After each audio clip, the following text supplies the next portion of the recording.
Good afternoon po, church. So, yan. Praise God po. So, kung mapapansin niyo po, anong buwan na po today? June. So, nangangalahati na po tayo ng taon. Ano po? Yung pamalaglag. Kasi malikot ako eh. Yan. Usog ko lang. Yan. So, yun, nangangalahati na po tayo ng taon. Okay po? And ang normally June po ay sinicelebrate natin ay Father's Day. Actually, na-joke ko na to kaninang umaga. Hindi po Father's Day. Birthday ni Pastora Abby. Andiyan mo siya. So yun, sabi ko, hindi ko na siya uulitin, inulit ko pa rin. So yun. So today po, tama po tayo. Today po, or this month po, normally, ang sineselebrate po natin is Father's Day. Amen po. And ang series po natin this month is The Father's Heart. Tama po ba? The Father's, pati ako nagtanong, tama ba? The Father's Heart. Kaya ang ganda po ng tinuro sa atin ni Pastor Eric last week. Ano po? Yung tinuro niya na the Father who accepts. Amen po. So ready na po ba tayong marinig kung ano yung susunod na topic natin today? Amen. Pero bago pang lahat, let's pray. Hallelujah, Father, Lord, we praise you, God. We glorify you. We honor you, Panginoon, Lord. Tunay na napakabuti mo, Panginoon, O God. Today, Panginoon, we ask for your presence. We ask na i-open mo po yung puso namin, Panginoon, para mas maintindihan at maunawaan pa namin, Panginoon, kung sino ka bilang Ama namin, Panginoon, O God. Lord, I pray today na uuwi kami, nakilala namin ang Ama naming nasa langit. Amen. So thank you, Lord. We praise you, God. We glorify you. In Jesus' name we pray. Amen. Feeling ko kailangan ko maging extra effort today kasi mga youth today eh. Parang kanina, siyempre, mga katatayan, kananayan. Today, feeling ko kailangan todo effort ako today. So, yun po. Praise the Lord po. So, patuloy po natin pag-aralan ang puso ng isang ama. May ama na po ba dito? Ayun, praise the Lord. Marami na rin. Pinsan ko, So yun, praise the Lord. Amen po. So patuloy po natin pag-aralan ang puso ng isang ama. Amen po. So alam niyo po ba, sa Philippine statistic, okay, yan. Shoutout po pala sa gumawa ng aking PowerPoint. Andyan po. Kung si Pastora Abby may Bea, ako po may Bianca. Ayun, praise the Lord po. So ayun, sa Philippine statistic po kasi, sabi po dito, merong 15 million single parents. Okay, sa Philippine statistic po, meron daw po tayong 15 million single parents. And 95% po dyan is kababaihan. Grabe. So, ang normally po, so kung kakalkulahin po natin, 95% po, it's more on 14.25 million single parents na babae. Okay, at ang malungkot pa po dito, ayon po sa study, patuloy po na tumataas yung mga single parents. Nakakalungkot po, ano po. Isa po ang katunayan na hindi madali. Okay, hindi po talaga madali maging single parents. Okay po. And according to international studies, 70% po ng inmates, ito po is yung mga walang tatay. Okay, and 80% po na nag-undergo o nasa juvenile offenders po, ito po is mga kabataan na wala rin pong tatay. So nakakalungkot isipin, okay, na sa statistic na yan, makikita po natin kung gaano kahalaga at importante po ang isang tatay. Okay po. So, pero don't get me wrong po. Okay? Hindi ko po sinasabi na kapag wala kang tatay, pangit na yung magiging kinabukasan mo. Okay? Hindi po ibig sabihin na wala kang tatay, lost ka na kaagad, inmate ka na kaagad. Hindi po. Okay po. So, pero sa ayaw at sa gusto po natin, malaki ang nagiging epekto ng pagiging absent ng isang ama. Amen po. Kaya sobrang ganda po ng topic natin ngayong month. Kasi talagang mapapakita kung ano ang kahalagaan ng isang ama at kung paano po maging isang ama. Amen. Kaya youth, makinig po kayo. Ngayon pa lang, makinig na po kayo. Amen. Kasi hindi po madaling maging isang ama. Pero praise the Lord, meron po tayong tutularang nasa langit na isang ama. Amen po. So, hindi po madaling maiwan. Tama po. Okay. Kaya po, kaway-kaway to all the father, not just an earthly father, biological father, maging sa mga spiritual father po dyan. So madami dyan, spiritual father. Meron po tayong tutularan kung paano maging isang ama. Kaya po, ang pag-uusapan po natin today is the father who stay. Amen. So, ang amang hindi nang iiwan. Amen po. Kaya, sino po dito takot maiwan? Amen. Sinong aamin? Ako lang po umaamin. So normally, madami po tayong takot na maiwan. Tama po. Madami tayo. And same with David. Sabi sa Psalms chapter 27 verse 10, "Iwan man ako ng aking mga magulang, kayo naman, Panginoon, ang mag-aalaga sa akin." So English version po, sa NIV ang sabi daw, "Though my father and mother forsake me, the Lord will receive me." Okay po, yung salitang forsake po dito, okay, sa Greek word po, ito po ay ekkateliepo. Meaning po, to abandon completely, to leave someone behind completely, and to desert, specifically in time of need. Ito yung iniwan ka sa panahon na nangangailangan ka. Maaring sabihin natin, hindi lang po ito sa mga taong iniwan ng tatay. Maaring nandyan yung tatay natin, physically nandyan po sila. Pero emotionally, di po natin sila maramdaman. Yung tipong kahit nandyan sila, feeling mo nag-iisa ka. Okay, so ito po yung totally complete. Pag sinabi pong forsake, okay, yung forsake po dito is totally abandon. Yung tipong wala ka, hindi ka nababalikan. Sakit po na, no? Yung tipong hindi ka nababalikan. Aray mo. At ang verse at na ito ay isang bahagi ng panalangin na David na paghingi ng tulong at takot na maiwan totally. Pero may isang alam siya. Alam niyang hindi siya iiwan at yan po ay ang Panginoon. Amen po. Yung prayer ni David ay isang panalangin na may takot.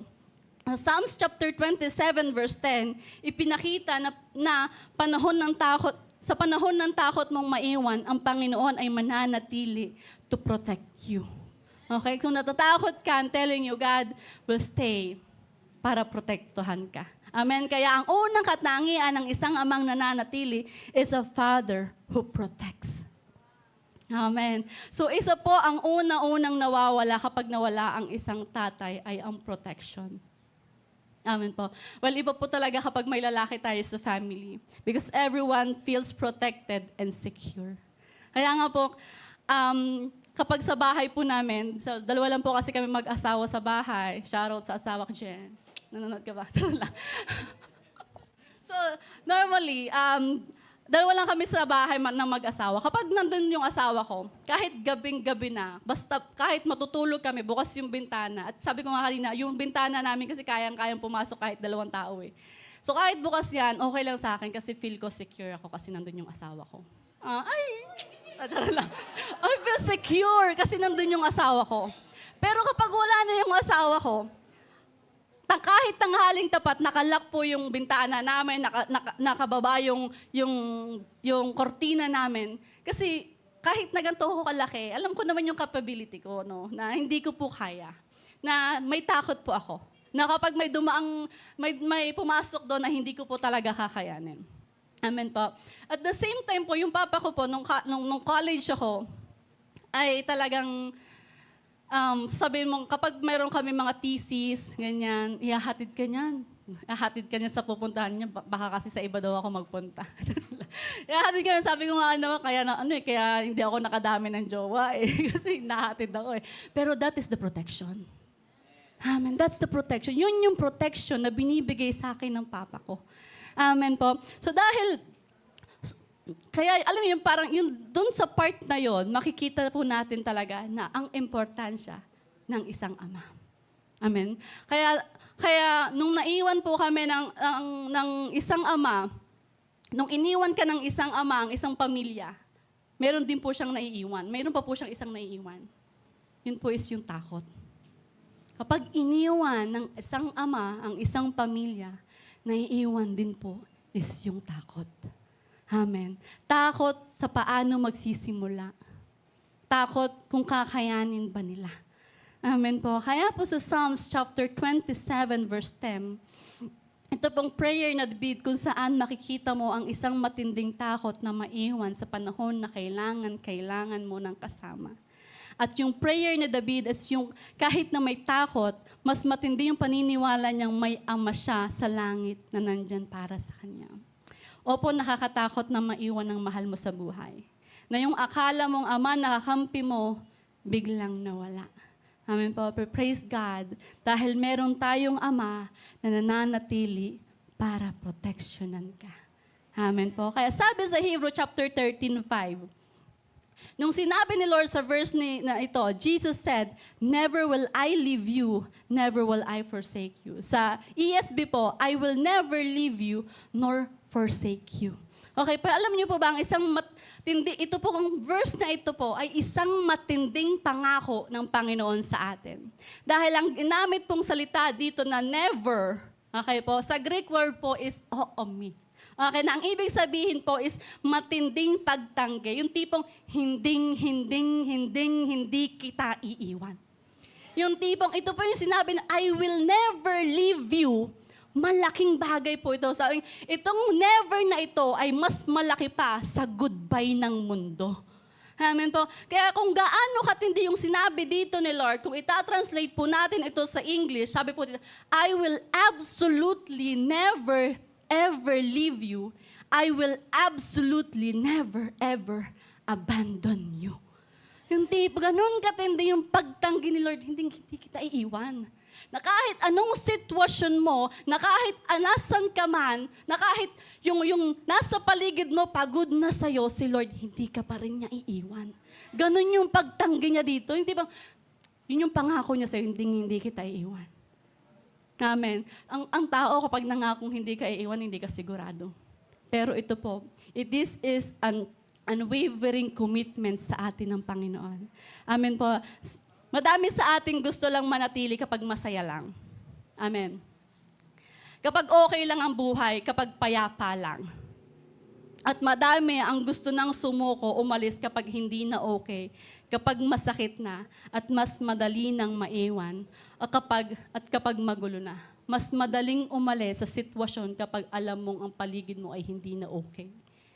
Ang gusto na lang natin ay tumakas. Pero ibahin po natin si Lord, our Father in heaven, sa sitwasyon na hindi ka okay, na iniwan ka man ng mundo, He stays. Amen. Hindi ka po niya iiwan. At ang sarap po, na kapag meron kang tatay na hindi ka iiwan, talagang mawawala ang takot mo. Amen po? So, kaya po, dadaho po tayo sa pangalawang punto. A father who keeps his promise.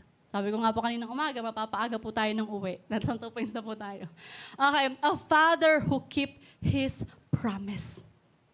Hindi ka iiwan ni Lord dahil mananatili ang pangako niya sa'yo. Kasi yung sinabi niya sa Hebrew chapter 13, vibe, that I will never leave you nor forsake you, ay hindi lang simpleng pangako. Ito po ay isang unwavering commitment. Ibig sabihin, wala nang makakabura dito. Wala nang makakapag-alis dito sa pangako niyang ito sa'yo. Ibig sabihin, kahit sino o kahit anong mangyari sa paligid mo, hindi na pwedeng mawala yung pangako ni Lord na hindi ka niya iiwan, hindi ka niya pababayaan. Amen. Kaya church, and to all the father, magiging father, or mga spiritual father, listen. Wag po nating pipiliin ang umalis. Dahil sa pag-alis mo, madaming pangako ang tuluyang masisira. Yes, tao lang tayo. At hindi naman talaga dapat tayo yung nagpo-promise, tama? Kasi hindi talaga natin matutupad. Dahil tao lang tayo na pwedeng magkamali, magkasala, at magkulang. Pero pwede naman tayo nating piliin na hindi mang-iwan, piliing hindi sumuko, tulad ng hindi pag-iwan sa atin ng Panginoon. Amen po. Dahil masakit po talagang maiwan. Kaya nga ako nung way back, before. So, hindi ko na sabihin ng age, baka malaman yung edad natin. So, nung college ako, okay, isa lang po yung panalangin ko kay Lord. Sabi ko, Lord, kung magkaka-boyfriend po ako, gusto ko isa lang at hanggang dulo na siya. Siya na yung for life. Gusto ko siya na. As in, siya na yung makapapangasawa ko. Praise the Lord, binigay naman po sa akin ng Panginoon. You know why? Bakit po yun bakit ganun yung prayer ko? Hindi dahil sa good girl po ako. Okay. Ito po ay dahil sa takot ko po na maiwan. Yun po yung prayer ko that time. Kasi takot po ako maiwan. Takot ko pong maranasan yung brokenness. Yung ganong bagay. Kasi po yung takot na yun po, normally, nag-start po sa akin yun nung bata pa po ako. Natakot ako magkaroon ng broken family. Natakot ako sa term na world na maiiwan. Kasi nung bata po ako, syempre yung family namin is not perfect. Amen. Wala naman perfectong pamilya. Nag-aaway, nagkakagulo. At dumating po sa punto na ang father ko, tinanong na po ako, tinanong nila kami ng magulang ko na, saan mo gustong sumama? Sa mama mo o sa papa mo? And that's the question po na pinakamahirap sagutin sa isang bata. Yung papiliin ka kung kanino ka sasama.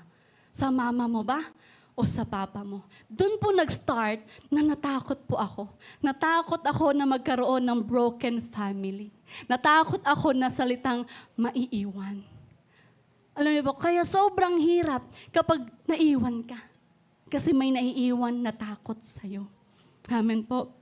Kaya nung ano nga po, dapat that time, kasi I thought, nung lumipat kami dito sa Marikina, ang dream ko talaga, kasi nasa Batangas po talaga kami. Tapos si Papa dito sa Marikina siya nagtatrabaho. So nung lumipat kami dito sa Marikina, we thought na magkakaroon kami ng complete family, na magiging maayos kami.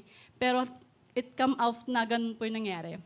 Na nagkaroon ng, alam niyo po, ng hindi pagkakaunawaan ng isang pamilya.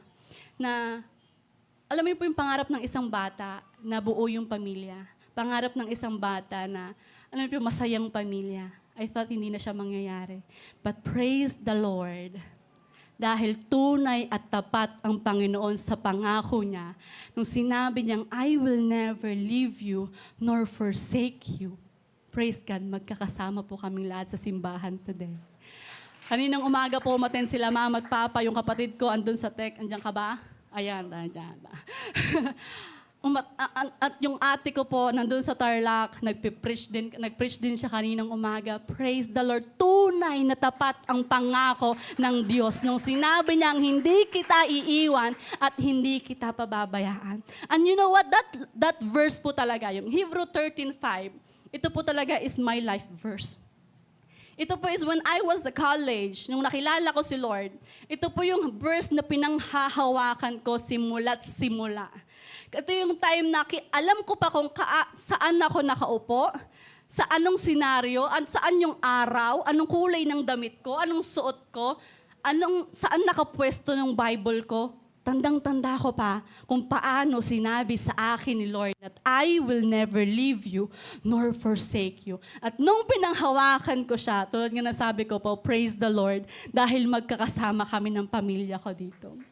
Tunay na hindi nang iwan ng Diyos, tunay na hindi Kanya pababayaan. Sa panahon ng akala kong hindi na mangyayari, si Lord tapat sa Kanyang pangako. Amen. He keeps His promises. Amen. So praise God, dahil na tunay na tapat po ang Panginoon. Amen po? Ayan. Ngayon, kahit na iwan man po, no matter what happened, kahit na ano pong mangyari, naniniwala po ako na si Lord hindi po mang-iiwan. Amen po. Kahit sa panahon na you questioned Him, He stays. Kahit sa panahon na you doubt Him, He stays. Dahil nangako siya at tutupadin niya, hindi ka po niya iiwan. Amen po. At kung sa sitwasyon today, nung nalaman mo na God will protect you as a father na nagpuprotekta, a father who keep His promise. Pero kung today, nalaman mo na siya, pero parang for you, parang hindi pa rin ganun ka-close kayo ni Lord. Na parang hirap pa din maniwala that He will never leave you nor forsake you. Feeling mo today na parang darating sa point na iiwan pa rin ako ng Diyos. I'm telling you, hindi ka po niya iiwan. Amen. Dahil totoo ang Diyos sa pangako niyang hindi ka niya iiwan. Dahil in reality po, tayo po ang nang-iwan. Hindi po si Lord ang nang-iiwan. Tayo po ang nang-iiwan. Nung sinimulan mong piliin ang mundo, nung sinimulan mong piliin ang sarili mo, nung sinimulan mong i-click ang porn link, ay, napagano sila, porn link. Nung sinimulan mong i-click yung porn link, sinimulan mong umalis at lumayo sa Diyos. Okay? Hindi po ang Diyos ang umaalis. You choose na umalis, na lumayo. Tayo po ang umalis, tayo po ang lumayo. Pinili po natin ang lumayo, ang umalis. When we choose ourselves, nung pinili po natin ang mundo, pinili mong umalis sa Panginoon. Kaya huwag po nating sasabihin na, Lord, iniwan mo ako. No. Tayo po yung nang-iwan sa Diyos. That's the reality. Okay? Hindi po si Lord ang lumayo. Hindi po si Lord ang umalis. And dun po tayo papasok sa point number 3. The Father who pursue. Last point na po tayo. Sabi ko po sa inyo, makakauwi tayo maaga today. Father who pursue. Okay? Nung sa panahong umalis ka, merong amang nag-pursue sa'yo. Hindi ka iniwan ni Lord, ikaw ang nang-iwan nang pinili mo ang mundo, nung pinili mo ang sarili mo, nung pinili mong magrebelde sa Diyos. Pinili nating umalis. Kaya sabi po sa Genesis chapter 8 verse 9, ito po yung time na nagkasala si Eva at Adan sa Panginoon. Kung ano po yung ginawa nila. Basahin po natin. Pagdating ng hapon, narinig nila na lumalakad ang Panginoong Diyos sa halamanan. Kaya nagtago sila sa mga puno doon, pero tinawag ng Diyos ang lalaki, nasaan ka? Ito po yung time, okay, na nagkasala po sila, kinain na po nila yung yung bunga ng ano po yun? Alateris po ba yun? Okay. Hinain po nila yung prutas na nag-disobey po sila sa Panginoon, na nagkasala sila sa Diyos. At ang ginawa po nila, ano po? Nagtago sila sa Diyos. Lumayo sila sa Diyos. Pero ano pong ginawa ng Panginoon? Doon po sa verse 9, pero tinawag ng Diyos ang lalaki, nasaan ka? Ang Diyos po ang unang naghanap nung lumayo ka. Kaya wag po nating sasabihin today na hinahanap natin si Lord, because in reality, tayo pong lahat na nandirito ay nahanap ni Lord. Siya po ang unang naghanap, siya po ang unang nag-pursue sa'yo. Nung panahong tinalikuran mo siya dahil mas pinili mo yung mundo, siya po ang unang naghanap sa'yo. Amen. Siya po ang una tumakbo para sa'yo. Amen po. Ang unang naghanap sa atin, patunay lang po na ang unang humanap sa atin sa kabila ng pagpili nating lumayo, siya pa din po ang naghanap sa atin para maibalik lang yung relasyon natin sa Kanya. Amen po. Another story in the Bible is the prodigal son. Luke chapter 15, verse 11 to 13. Nagpatuloy si Jesus sa kanyang pagkukwento. May isang ama na may 2 anak na lalaki. Sinabi ng bunso sa kanyang ama, Ama, ibigay niyo sa akin ang bahagi ng mamanahin ko. Kaya hinati ng ama ang ari-arian niya sa 2 niyang anak. Pagkalipas ng ilang araw, pinagbili ng bunso ang lahat ng minana niya at pumunta sa malayong bayan. Doon niya ginastos ang lahat ng walang kakwenta-kwentang pamumuhay. So ano po yung ginawa dito ng anak? Sa prodigal, ano po yung ginawa ng anak? Pagkatapos niya makuha yung yaman niya, binenta niya yung yaman niya, lumayo siya, pumunta siya sa malayong bayan, mas pinili niyang iwan ang kanyang ama. Amen. Tayo po ang namiling umalis, hindi po tayo ang iniwan ng ating amang nasa langit. Alam po niyo kung anong ginawa ng ama? Nung nakita niya, nung dumating po sa punto na hirap na yung anak niya, nung dumating po sa point, i-shortcut ko na lang po yung story, dumating po sa point na naubos na yung pera niya, Dumating na sa point na hirap na siya. Dumating po sa point na kahit pagkain ng baboy, yun na po yung kinakain niya. Kaya pinili niya, sabi niya, hirapan na ako, baka balik na ako sa aking ama. At nung bumalik po, ang bunsong anak, ito po yung nangyari. Luke chapter 15, verse 20 to 22. Kaya bumalik siya sa kanyang ama. Malayo pa ay natanaw na siya ng kanyang ama at naawa sa kanya. Kaya pagtakbo niya nito, sinalubong niya, niyakap at hinalikan. Sinabi ng anak sa kanyang ama, Ama, nagkasala po ako sa Diyos at sa iyo. Hindi na ako karapat dapat na tawaging anak niyo. Pero tinawag ng ama ang utusan niya, madali. Dalhin niyo rito ang pinakamagandang damit at bihisan siya. Lagyan niyo ng singsing ang daliri niya at suotan ninyo ng sandalyas ang mga paa niya. Nung pinili ng anak niya na bubalik, ang ama ang tumakbo, papalapit sa kanya. Amen po. Anong ginawa po na? Patakbo siyang lumapit sa kanyang anak. Hindi umalis ang ama kung saan siya iniwan. Naghintay siya na bumalik ang kanyang anak. He still stays kung saan mo iniwan ng Diyos.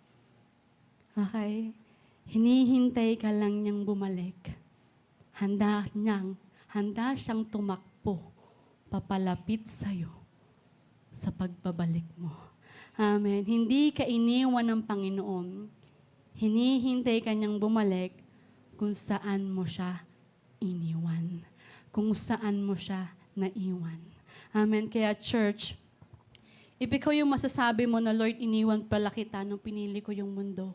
Iniwan pala kita nung pinili ko yung ka-relationship ko. Iniwan pala kita nung mas pinili ko na magbigay ng oras sa iba kaysa sa'yo. Naiwan pala kita dun. And today, it's a time para bumalik ka. Kasi naghihintay lang si Lord kung saan mo siya iniwan. And surely, tatakbo ang Diyos papalapit sa'yo. Amen po. Kaya tapat ang Diyos nung sinabi niyang hindi kanya iiwan. Amen po. At matagal na niyang tinupad at pinatunayan na hindi niya po tayo iiwan. Nung na-crucify po ang Panginoon, kahit naghihirap, nasasaktan, napapagod, He stays. Nanatili po siya. Hindi po sumuko ang Panginoon. Kahit na nung panahon nagkasala ka. Alam niyo po, kung tutuusin, pwedeng sabihin ni Lord, nung nag-crucify siya sa krus, nung nakaharanas siya ng pagod, habang naglalakad, bit ang cross, pwede niyang sabihin, tigil na natin to. Pagod na ako. Suko na ako. Pero hindi. Dahil tapat ang Diyos sa pangako niyang hindi ka niya iiwan, hindi ka niya pababayaan, kahit sa panahon na hirap na siya, kahit na sa panahon dugong-dugo na yung katawan niya, kahit sa panahon gusto niya nang sumuko, hindi ka pa rin niya iniwan. He still stays. Dahil mahal ka niya, dahil gusto niyang patunayan na ang promise niya sa'yo, hindi niya i-break. Amen. Yung promise niya na hindi ka niya iiwan, hindi ka niya pababayaan.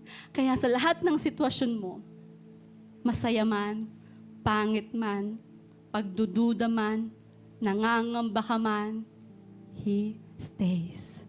Kahit nung panahong tumalikod ka, He stays. Hindi po siya umalis at hindi ka naman niya iiwan. Hindi po siya umalis at hindi kanya iiwan. Yun po yung pangako niya sa atin. Kaya today, sa mga nanay po, sa mga nanay o mga anak na nagpakatatay, I know hindi po madali. Hindi po madaling magpakatatay. Pero remember po, may tatay ka sa langit na tatakbuhan mo at hindi ka iiwan. So mga spiritual father, hindi po madaling mag-alaga ng mga disciple. Pero wag mong sukuan sa panalangin.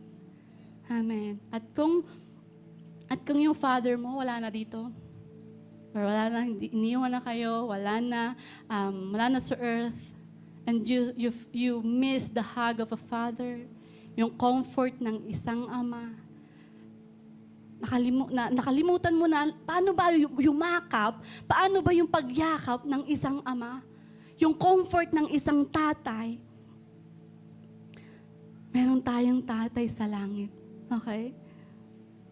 Meron tayong sa tatay sa langit na willing siyang magyakap sa'yo.